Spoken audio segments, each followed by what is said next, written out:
Aleluia. Nós louvamos a Deus por tudo aquilo que Ele já operou em nossas vidas nesta noite. E tenha certeza, Ele ainda irá operar mais ainda em nossas vidas. Porque Ele é Deus. Como o presbítero Lorival disse, Ele tem bênçãos para encher o nosso cálice. Para transbordar, fazer transbordar. Bênçãos recalcadas, sacudidas, transbordantes. Porque nós, quando entregamos nossas vidas ao Senhor, Ele tem muito mais para poder nos dar. Muito mais mesmo. Então é noite de nós nos colocarmos na presença de Deus para ouvi-lo agora, falando individualmente a cada um de nós, conforme melhor lhe aprouver. Então eu quero pedi-lo que abra a sua Bíblia no Evangelho que escreveu o apóstolo João. João, capítulo de número 1. E à medida que você encontrar, por favor, coloque-se em pé. João, capítulo 1, versículos 40, 41 e 42. João, Evangelho de João, capítulo 1, versículos do 40 até o 42. Os irmãos encontraram? Amém? O texto diz assim: era André, irmão de Simão Pedro, um dos que haviam ouvido o testemunho de João e seguiram a Jesus. Ele, achando primeiro o seu irmão, Simão, a quem dissera: achamos o Messias, que quer dizer Cristo, e o levou a Jesus. Olhando para ele, Jesus disse: tu és Simão, o filho de João, mas será chamado Cefas, que quer dizer Pedro. Fecha seus olhos agora. Pai, tua palavra foi lida, tua palavra, Deus, ela é o melhor alimento que nós temos, ó Deus, para a nossa alma. E nesta noite, ó Deus, com temor e tremor, nos colocamos diante da tua presença, ó Deus, para sermos canal de bênção à tua igreja. Ó Deus, então fala com teu povo, fala com aqueles que estão aqui presentes no culto, aqueles, ó Deus, que estão presentes em suas casas, ó Pai, que por algum motivo não puderam estar aqui. Fala também, ó Deus, aos seus corações. Que sejam, ó Deus, nesta noite, transformados, ó Deus, pelo poder que há somente em Cristo Jesus. Nós te louvamos bendizendo por tudo que irás realizar nesta noite, no santo e poderoso nome de Cristo Jesus. Amém. Pode se sentar? Nós lemos um texto e uma confusão que muitas vezes as pessoas geralmente fazem é a respeito de João falando de João. É algo meio engraçado, não é? João falando de João. E as pessoas muitas vezes fazem essa bagunça. Mas de qual João que está tratando? Qual João que está falando? As pessoas às vezes dão uma embaralhada na sua mente por causa para saber de quem é João. Porque o texto fala que André, que era irmão de Simão Pedro, ouviu, um dos dois que ouviram o testemunho de João. Qual o João que ele ouviu o testemunho? João o Batista. Aquele que batizava lá no Rio Jordão. Batizava um batismo de arrependimento. Era esse João que ele ouviu o testemunho. E o outro João, que é tratado no texto, é o evangelista, que escreve o Evangelho de João. Ele não escreve somente o Evangelho de João, mas ele escreve, como nós estamos estudando na EBD, as cartas de João, primeira, segunda, terceira carta de João, o Apocalipse, também, conforme escreveu João, além do Evangelho, o qual nós abrimos e lemos um texto. Então, um é o João, o Batista, aquele que batizava no Jordão, e o outro é João, o apóstolo, que escreve o Evangelho, o qual nós lemos nesta noite. E esse texto é um texto que tem como seu contexto os versículos anteriores, os quais nós não lemos. Porque nós falamos de um testemunho que fora ouvido por quem? Por André, irmão de Simão Pedro. João estava no Jordão, estava numa certa localidade, e ele vendo Jesus passando, ele aponta e fala assim: eis o Cordeiro de Deus que tira o pecado do mundo. E André e João, eles, apenas para que te quero, foram atrás de Jesus. Jesus olhou para trás e lhes fez uma pergunta: o que queres? E essa pergunta que Jesus faz é uma pergunta que ela serve para nós nos nossos dias. O que nós queremos de Jesus? O que nós buscamos em Jesus? Nós buscamos nele salvação ou simplesmente bênçãos circunstanciais, momentâneas? O que você espera de Cristo Jesus? O que você tem buscado nele? Essa pergunta foi feita por Cristo. Aqueles dois homens, naquele momento, discípulos de João, o Batista. E perguntou para eles: o que vocês querem? Salvação? Algo que não se encerrará aqui, mas durará para toda a eternidade? Ou vocês querem simplesmente casa, carro novo, dinheiro na conta? O que vocês buscam? Eles viram, e esse contexto é o mesmo contexto de João 6, quando Jesus está lá de um lado, do outro lado do mar da Galileia, e faz a multiplicação dos pães. Ele volta para Cafarnaum, as pessoas pegam seus barquinhos, atravessam lá o mar da Galileia, vão até Cafarnaum, chegam lá, encontram Jesus, e Jesus viram para ela: vocês vieram não por causa de mim, mas vieram por causa dos pães e dos peixes que eu multipliquei. Vocês querem mais. Vocês não querem salvação. Vocês querem bênçãos. Só o que vocês querem. E Cristo nos diz: não trabalhem pelo pão que perece, mas trabalhem pelo pão que dura para todo sempre. Porque esse pão é o pão que alimenta as nossas vidas, sacia o vazio interior que existe em cada um de nós. E ele pergunta para os discípulos de João: o que vocês querem? E os discípulos o seguem. E os discípulos viram para ele e falam assim: Rabi, que quer dizer mestre, onde assistes? E eles acompanharam Jesus até sua casa.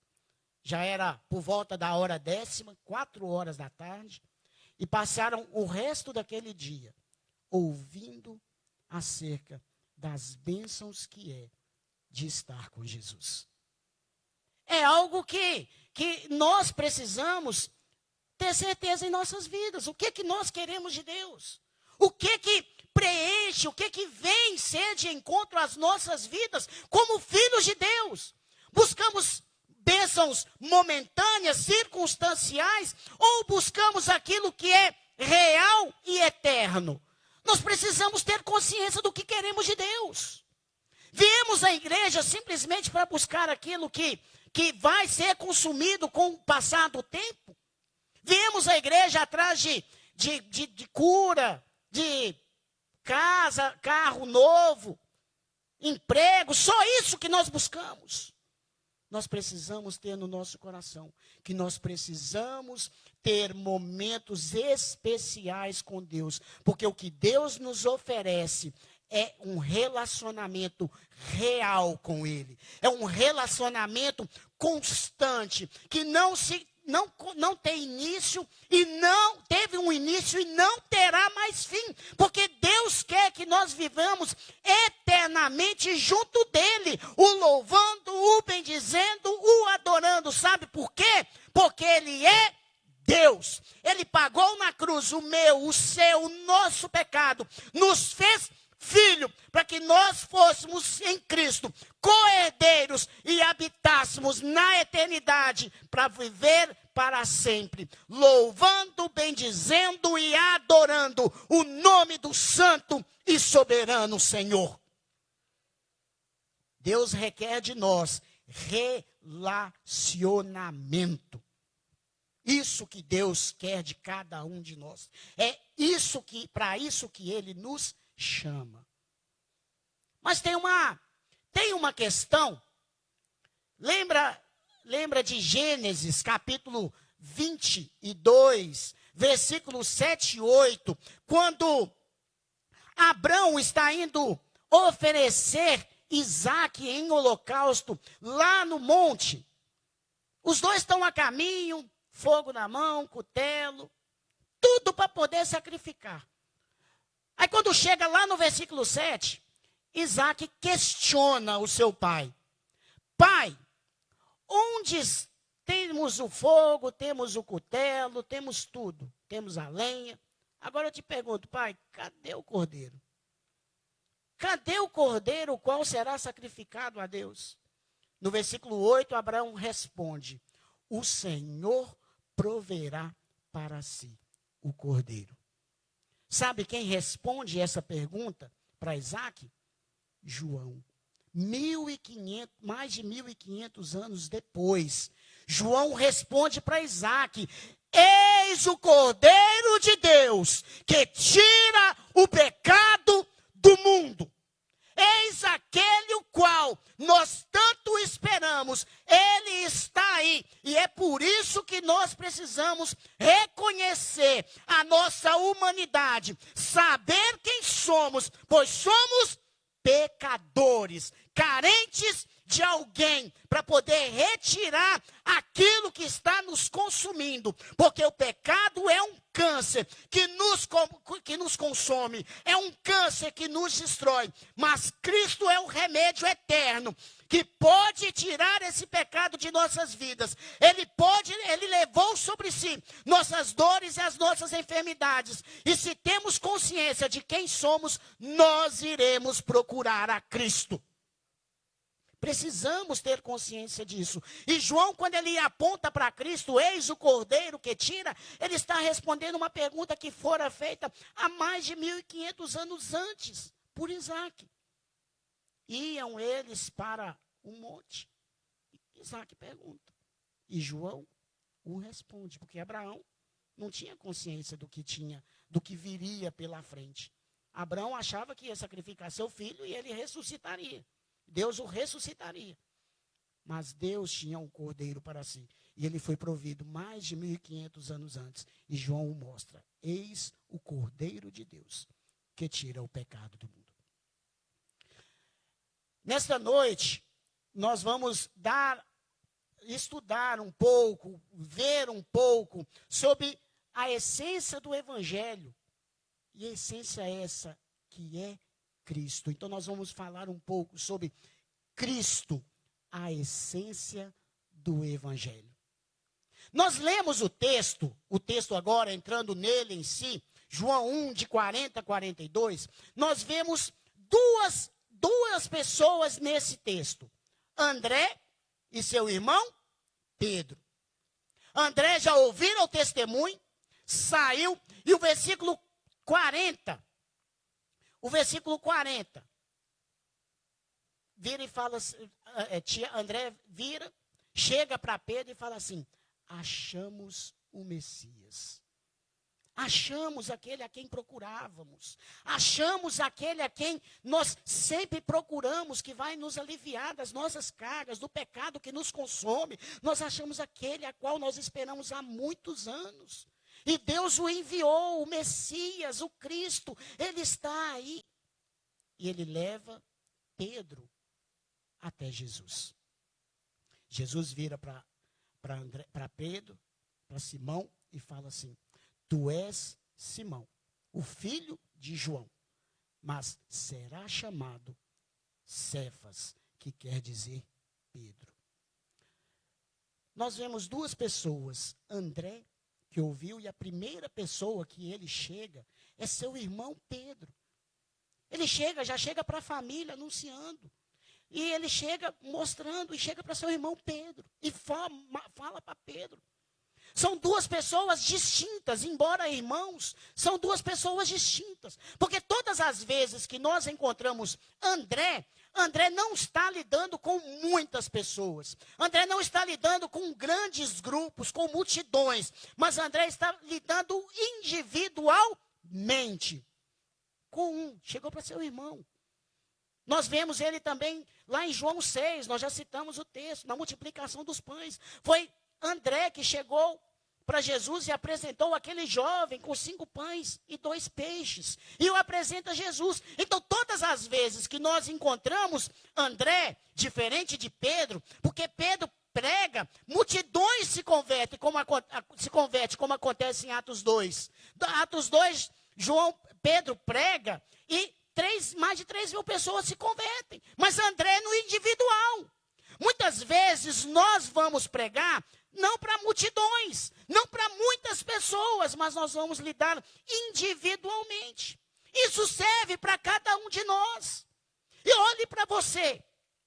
Se você tiver no seu coração o desejo que André teve de chegar para aqueles mais próximos a ele, mais íntimos dele, e apresentar a Jesus, falar que da alegria que é de servir a Jesus, de ter os seus pecados remidos na cruz do Calvário, a alegria que é ter a salvação, pode ter certeza, Deus irá operar através da sua vida, naqueles a quem você pregar o evangelho, pois eles irão querer também sentir a mesma alegria que André sentiu e que você sente por ser filho de um Deus soberano que tira o pecado do mundo.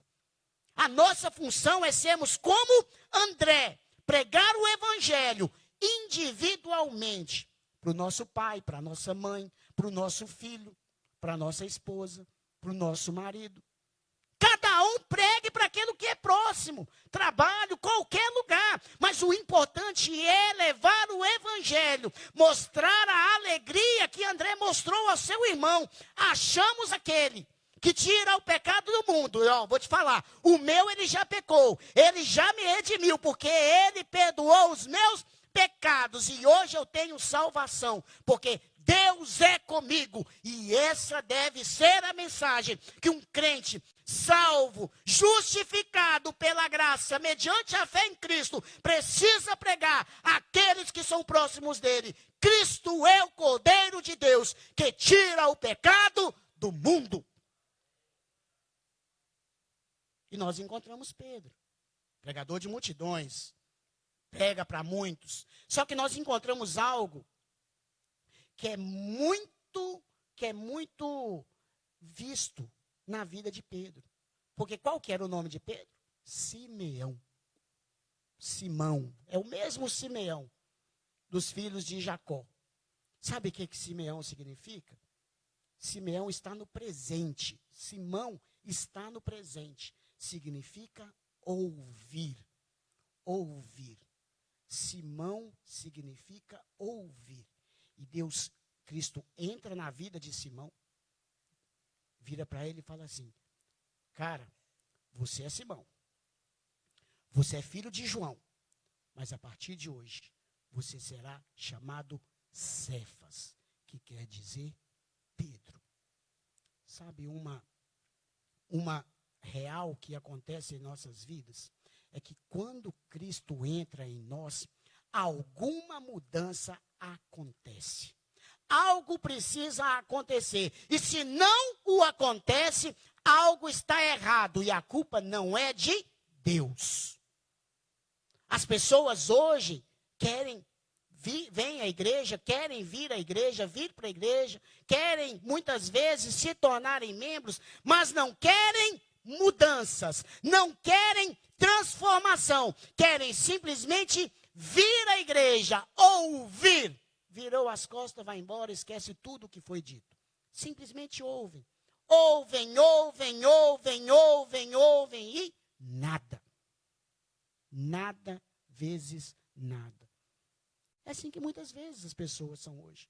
Mas nós percebemos através da vida de Pedro que quando Cristo entra em nossas vidas, há mudança, há transformação. Nós somos feitos, como diz 2 Coríntios 5,17, nós somos feitos novas criaturas, porque Deus entrou em nós. O pecado não mais reina, mas Deus é o imperador que dirige, que nos guarda, que nos move. E nele centrados, nós vamos viver o melhor que Ele tem a nos oferecer. E pode ter certeza, é vida eterna em Cristo Jesus.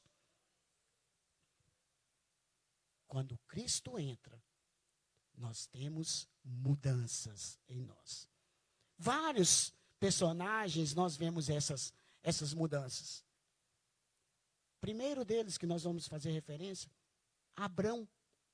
Quem era Abrão? O nome Abrão significa pai exaltado. Pai exaltado. Abrão era um idólatra. Adorava sol, lua. Adorava tudo o que havia sem vida na terra. Ele adorava. Só que quando Deus entra em sua vida, e há algo muito específico na vida de Abrão, que é o nome de Deus. O nome do Senhor. Quando Deus entra, o nome de Deus, que é um nome, as pessoas o pronunciam de várias formas. Javé, Jeová, Iavé. Mas o som de Deus tem uma peculiaridade que é muito legal de ouvirmos. Porque ela faz toda a diferença na vida de Abrão. Porque quando Deus vai a Abrão, Deus praticamente sopra vida em Abrão. O nome de Deus é um nome assim meio gutural. Eu não, na época de seminário, eu era meio ruim de hebraico, de pronunciar hebraico, porque eu não sei tremer a minha língua. Mas a gente consegue cantar. Você lembra daquela música, de uma música assim? Iê, iê, iê, urra. Iê, iê, iê, urra. Sabe o que é isso? Esse Ieová é o nome de Deus. Quando esse nome de Deus ressoa nos ouvidos de Abrão, é a mesma tônica de Adão. É a mesma tônica lá do Jardim do Éden. Pois Deus vem e sopra. Ele soprou nas narinas de Adão. Mas ele sopra nos ouvidos de Abrão. Nova vida. Abrão passa a ter uma nova vida em Deus. E Deus faz o quê? Muda o nome de Abrão. Ele deixa de ser Abrão, ele deixa de ser um pai exaltado e torna-se o quê? Abraão, pai de muitas nações. Em ti, Abrão, serão benditas todas as nações, as famílias da terra. Quando o som gutural de Deus é ressoado nos nossos ouvidos, é um ressoar dizendo para nós: eu estou lhe dando nova vida e você será uma bênção, porque eu serei contigo, eu caminharei com você e essa bênção será para todo sempre. E pode ter certeza, você será uma bênção, porque eu tornarei o teu nome grande. É Deus quem fala isso. É Ele quem ressoa isso em nossas vidas. É um som gutural. O Eorra Kodesh. Quando o Espírito Santo de Deus entra em nossas vidas, há mudança, há transformação. E nós precisamos centrar a nossa vida em Deus. É isso que Ele tem para nós, mudança de vida. Ele tirou Abrão e o fez um homem abençoado. Temos mais. Jacó, neto de Abrão. O que significa Abrão? Jacó? Usurpador. Enganador. Você gostaria de ser chamado de enganador? Ô enganador, tranquilo com você? Ô usurpador, legal, hein? Já escreveram até novela, né? A usurpadora, misericórdia. Mas você gostaria de ter seu nome chamar usurpador? Que legal, hein? A pessoa falar, o nome já gera zoeira. Mas o nome dele era Jacó. Era usurpador. E o que Jacó fazia? Enganava. Enganou seu pai. Enganou seu irmão. Enganou seu sogro. Enganou a família inteira. Misericórdia. Saia enganando. E ele enganava. E o que ele fazia? Pernas para que te quero. Saia correndo. Fugiu. Com medo do irmão matá-lo. Foi para a casa do sogro. Casou. Enganou o sogro. Fugiu do sogro. Voltou. Enganou seu pai para receber a bênção. Era enganador. Era enganador. E lá no capítulo 32 de Gênesis, versículos de 22 até o 30, nós encontramos Jacó aonde? Lá no Val de Jaboque. Lá no Val de Jaboque. E o que acontece lá? Ele luta com Deus. Ele luta. Pega no tapa com Deus lá. E eu fico imaginando a cena. Mas ele pega, ele briga, ele luta com Deus. Querendo ser abençoado, querendo alcançar êxito diante de Deus. E Deus vai até ele e toca onde? Na juntura da sua coxa. Sabe o que isso significa, tocar na juntura da coxa de Jacó? Qual que era o forte de Jacó? Suas pernas. Suas pernas. O forte de Jacó eram as pernas. Porque ele enganava um, saía correndo. Enganava outro, corria. Enganava outro, corria. Ele vivia para aqui e para lá. Jacó era um enganador. E o pior engano de Jacó era a si próprio. É o pior engano que há na vida do ser humano. É enganar a si próprio. E ele enganava a todos. Mas naquele encontro, no Val de Jaboque, com o Senhor toca na sua juntura, no ponto forte de Jacó. E isso é diferente, irmãos, de Satanás. Sabe por quê? Satanás estuda a nossa vida, ele nos vigia o tempo inteiro, ele olha, e onde é que Satanás sempre toca quando ele toca? Nos nossos pontos fracos. Ele conhece quais são os nossos pontos fracos. Só que Deus é o contrário. Deus não toca nos nossos pontos fracos, mas toca nos nossos pontos fortes. E ele toca na perna de Jacó. Jacó sai mancando. Mais vale sair mancando na presença de Deus com o espírito inteiro do que sair com o espírito quebrado e o corpo inteiro. Porque nós precisamos ter o nosso corpo quebrado diante de Deus, mas o nosso espírito precisa estar forte, inteiro na presença de Deus, porque é Ele quem nos mantém de pé, é Ele quem nos sustenta, e isso precisa ser uma tônica em nossas vidas. Deus precisa tocar em nossos pontos fortes, para que nós sejamos ainda mais fortalecidos, mas não por causa de nossa bondade, porque somos maus na interioridade do nosso coração, mas Deus nos torna santos diante da tua presença, porque Ele nos salva e nos separa para vivermos na tua presença. E Deus muda o nome de Jacó, de usurpador, para Israel. Sabe o que Israel significa? Príncipe de Deus. Deus nos tira do engano. Deus nos tira daquela condição deplorável a qual nós vivíamos antes da salvação e nos toma príncipes de Deus. Ele tem isso para a sua vida também. Não é só para pastor, não é só para presbítero. Ele tem para você também. E Deus quer hoje te chamar. Ele está te chamando. Filho, saia do engano. Saia da miséria a qual você tem vivido. E venha ser um príncipe meu. Venha viver o melhor que eu tenho ali a oferecer. Porque eu sou Deus. Eu sou Deus. Em terceiro lugar, irmãos, nós encontramos Saulo. Saulo. Novo Testamento já. Saulo, para quem não sabe, é o mesmo Saul. É o mesmo Saul do Antigo Testamento, o rei Saul, da tribo de Benjamim. A tribo de Benjamim era uma tribo poderosa na batalha. Quando Israel ia para a guerra, todos se dirigiam para detrás da tribo de Benjamim e gritavam, para trás de Benjamim, para trás de Benjamim. E iam para a guerra. como se Benjamim fosse a força bélica da nação de Israel. Tivesse uma bomba gigantesca lá que fosse poderosa na batalha. E o nome Saulo carrega esse peso. Saulo era um homem brigador, batalhador. Várias vezes nós o encontramos lutando, batalhando por causa da sua religião. Batalhando por aquilo que ele achava que eram as causas de Deus. Era um cara zeloso das coisas do Senhor. Mesmo que de uma forma errada. Mas ele era zeloso.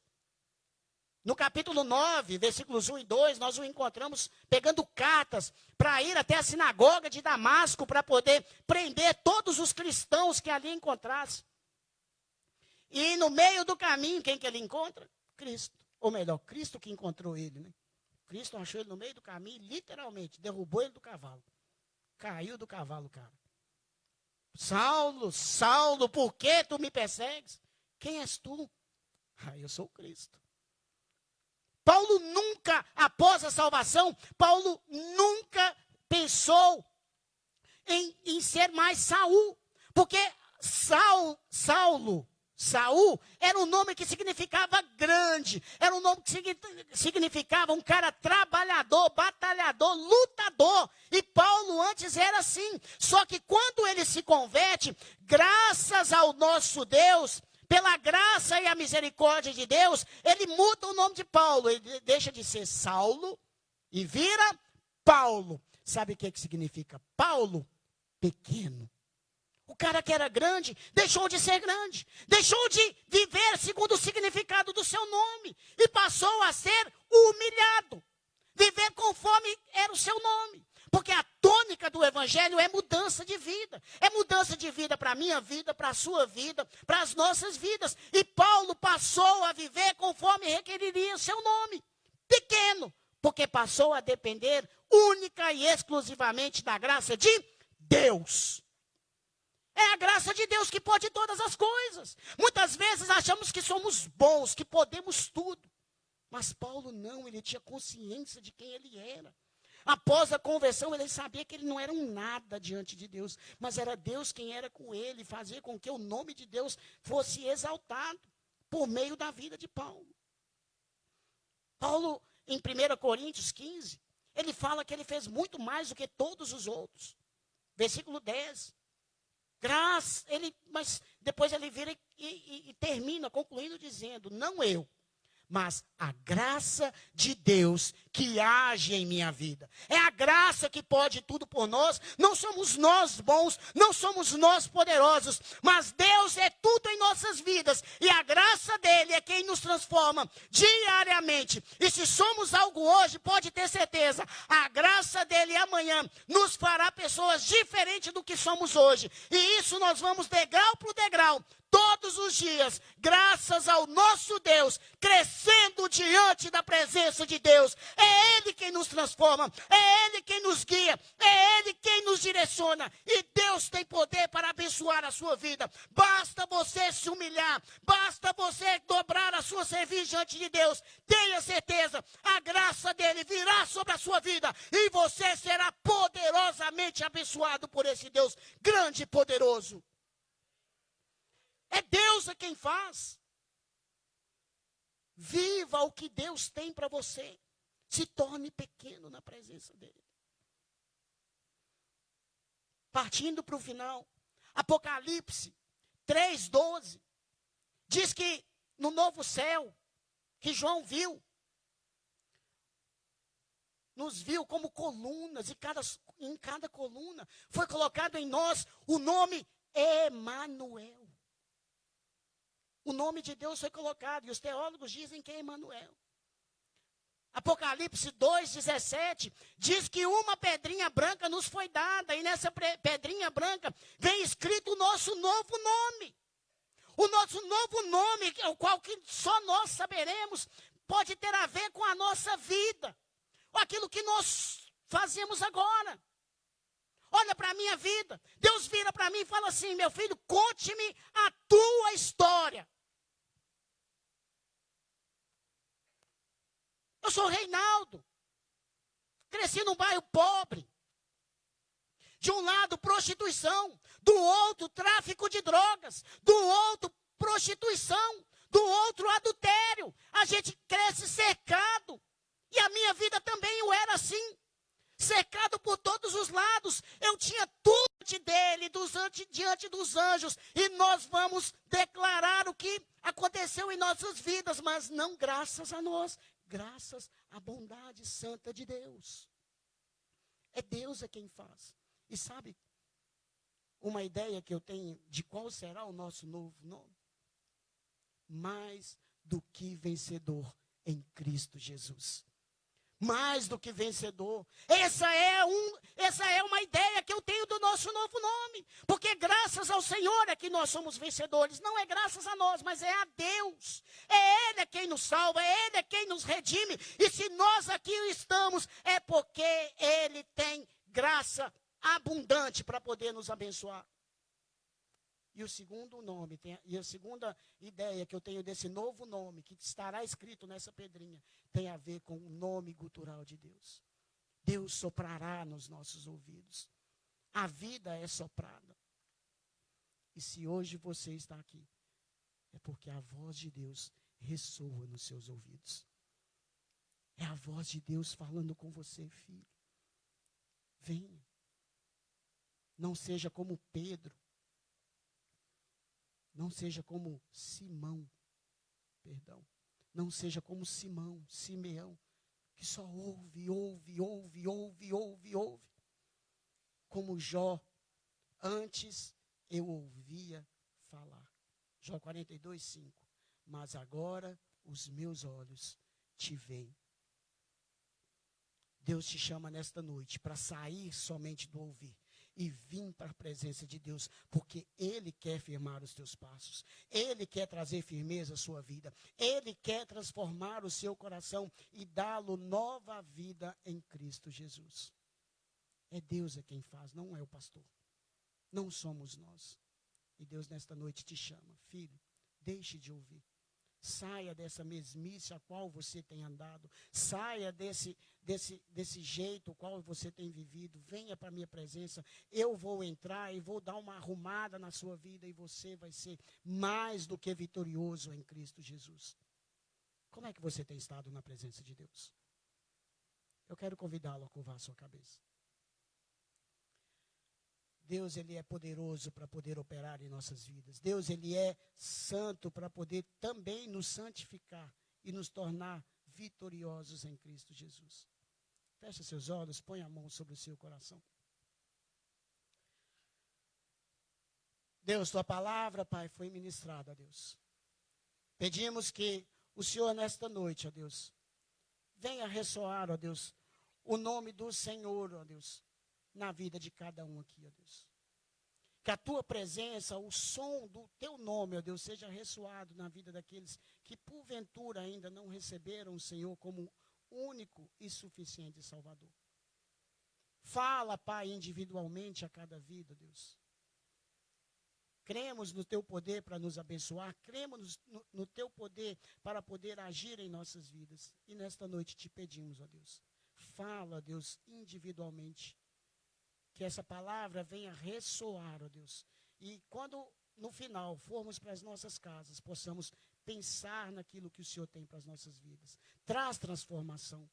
Traz mudança circunstancial, mas não uma mudança, Deus, que comece aqui e aqui termine, mas uma mudança que nos leve para a eternidade, para morar diante do Senhor. Seja com teus filhos nesta noite. Te louvamos, bendizemos, gratos por tudo. No poderoso nome de Jesus. Amém. Creia no que